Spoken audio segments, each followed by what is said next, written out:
जवस्थिरत्वं रेखा च भ्रमरी दृष्टिरश्रमः मेधा श्रद्धा वचो गीतं पात्रप्राणादश स्मृतः. Agility, steadiness, graceful alignment, turning balance, expressive gaze, endurance, intelligence, devotion, clear speech, musical awareness. If you were to meet me on an ordinary day, say walking through a school hallway, standing in a line at a local cafe, or sitting back in a noisy classroom, you probably wouldn't notice me at all. Throughout my life, I've been quiet, shy, reserved, and introverted. In a hyper-connected modern world that continuously screams for attention, a world that rewards the most boldest, loudest, and most aggressive voices, I often felt my voice wasn't heard. I watched as confident speakers effortlessly captured attention. Meanwhile, I quietly questioned whether my own reserved nature meant my ideas would never be heard. But then, everything changes. I step out of my shadows and onto a stage. The house lights dim to an absolute expectant black. I take my positions. My bare feet grip the earthen floor, assuring that Mother Earth is with me. I take my position and lock in into the foundational aramandi, a deep, low, half-seated stance, with my knees flexed outward, creating a perfect alignment of geometrical art, of energy and strength. The first strike of the mridangam echoes through the auditorium. My feet strike on the ground. The brass salangai tied tightly around my ankles erupt into a sharp, piercing chorus. In that moment, without uttering a single word, without clearing my throat, and without whispering a syllable, I became the loudest person in the room. That's when I realized Sirishma's true identity is Bharatanatyam. This is the miracle of dance. But more specifically, this is the magic of Bharatanatyam. It is not merely an arrangement of athletic movements designed to entertain a passive crowd. It is a deeply spiritual and structurally brilliant system of non-verbal literature. It is an ancient living language. When I dance, my posture just does not pose. It speaks. My eyes do not just look, they narrate. Every single tilt of my head, every calculated stamp of my feet, and every mudra carries a specific meaning of a word, of a sentence, of a paragraph, of an epic human story. Yato hastastato dhrishti, yato dhrishtistato manaha, yato manastato bhavo, yato bhavo stato rasaha. Which means, where the hands go, the eyes follow. Where the eyes go, the mind focuses. When the mind focuses, emotion evolves. And when emotion evolves, rasa, the pure form of feeling, is born. Through this, human stories, sacred texts, and historical mythologies weren't just communicated, they were deeply felt.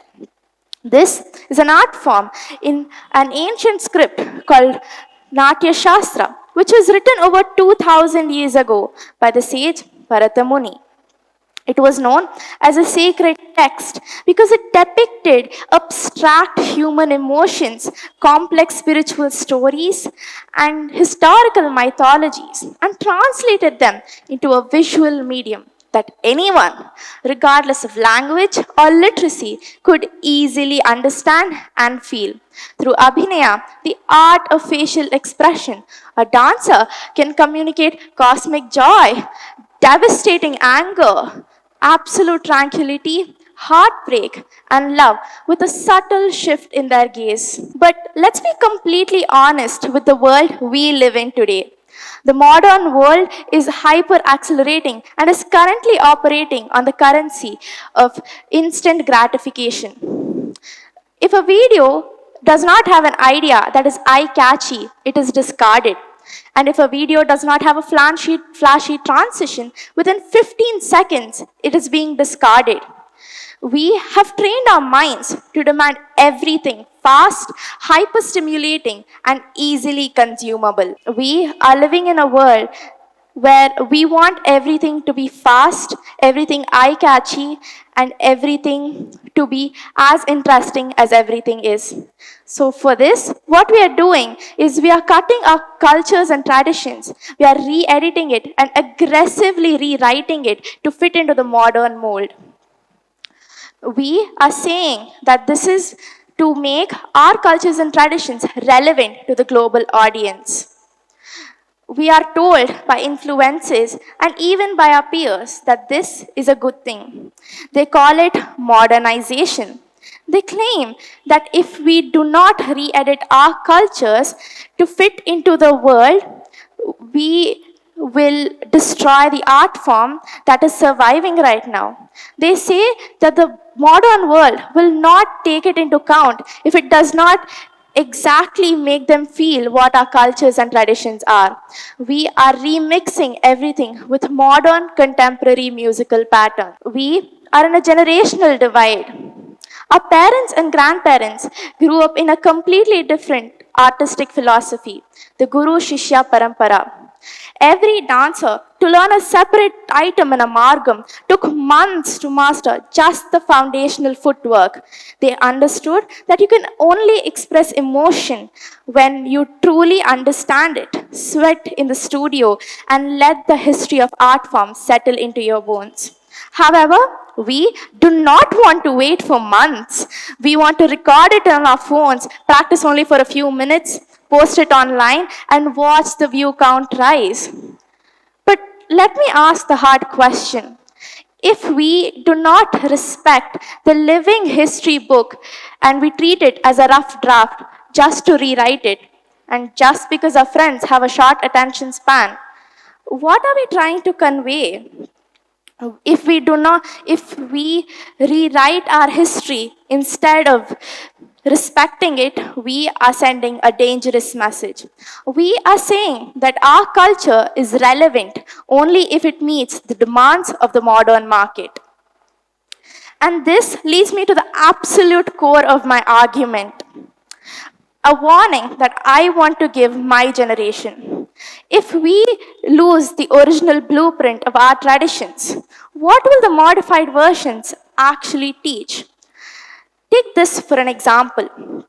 You take a piece of literature and you edit it to make it short and punchier.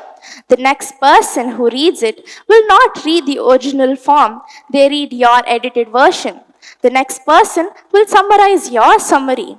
And eventually, after a few editings, the original text is completely lost. The only thing that remains is something scrambled, something which is not true, something which wasn't real at all. The next generation children will grow up learning that only this, the hyper pop fast remixes, were our original cultures, traditions, and dances. Now, before we go into why we are doing this, let me tell you the importance of why we need to preserve our cultures. This art form was preserved and performed by Devdasis centuries ago in women who were dedicated to temples and were custodians of the art form. Bharatanatyam went through extreme political turmoil, foreign invasion, and even a colonial ban under the British Raj, known as the anti-Nazi movement, which wrongfully stigmatized and pushed the art form to the brink of extinction. It was only through the fierce determination of 20th century freedom fighters and revivalists like E. Krishna Iyer and Rukmini Devi Arundale, who brought the dance back from the sacred walls of the temples to the stages and preserved it like a national cultural treasure. Having trained at Rukmini Devi's Institute myself, I can tell you firsthand that within those sacred walls, I absorbed so much of our true Indian culture than at any place, at any point of time in my life.